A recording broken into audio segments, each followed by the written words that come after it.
పాల బుగ్గలను లేత సిగ్గులు పల్లవించగా రావే. నీలి ముంగురులు పిల్లగాలితో ఆటలాడగా రావే. కాలి అందియలు కల్లు కల్లు మన రాజహంసవై రావే. ఏదినిలో విరిసిన పారిజాతము, ఏ కవిలో మెరిసిన ప్రేమ గీతము.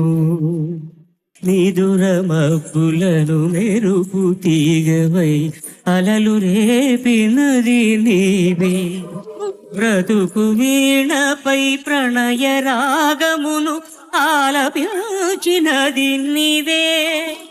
పదము పదములో మధువులూరగా కావ్య కన్యవై రావే.